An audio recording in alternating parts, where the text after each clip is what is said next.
Je sais que vous y tenez, hein. Vous êtes mis au garde à vous depuis tout à l'heure, général. On va revoir cette bataille de Koursk sur les cartes. 7 mois d'une guerre d'usure et vous allez me dire si aujourd'hui le retrait ukrainien vous semble inéluctable. Alors d'abord, on revient sur l'incursion de Koursk qui a démarré le 6 août. Une attaque éclair au beau milieu de l'été. Je ne sais plus si vous étiez en vacances. Moi, j'étais sur ce plateau. On était tous pris de court. Un mois après, regardez l'avancée ukrainienne. Les Ukrainiens détenaient 1300 km² de territoire. On le rappelle, on est à la frontière avec l'Ukraine. Donc c'est cette partie qu'ils ont eue. En presque 4 mois, donc un mois après, la Russie a déclaré sa contre-offensive, en gros. Et puis presque 4 mois après, regardez, les Russes n'avaient récupéré que la moitié de ce territoire qui était détenu par les Ukrainiens. Que s'est-il passé? Comment les Russes ont réussi à obtenir tout ça? Là, on voit des soldats nord-coréens notamment. Ah oui. D'abord, les Russes, ils ont été pris par surprise complètement, avec un dispositif qui était faible, et puis très mixte, il y avait un peu de tout. Bon, des unités disparates et tout, le gros de la force étant dans le Donbass. Donc les Ukrainiens, ils ont pu cavalcader tranquillement et en fait, ils ont avancé jusqu'à qu'ils tombent sur de la résistance, jusqu'à que ça se durcisse. Et puis après, ils ont attendu de voir.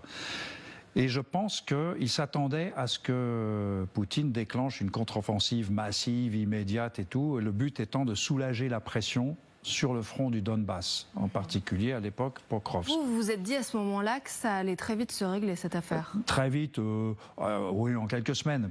Ce que je me disais, pour Poutine, c'est quand même un affront. Il y avait la petite musique de la population russe qui était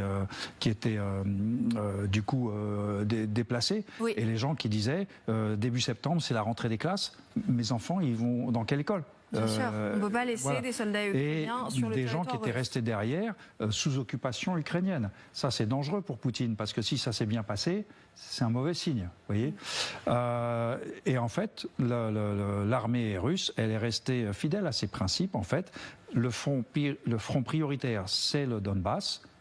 Et ça va prendre du temps, c'est moins grave, parce qu'en réalité, ils n'avaient rien pris d'important. C'était en gros de la terre agricole et des forêts, ça ne changeait rien à l'économie russe.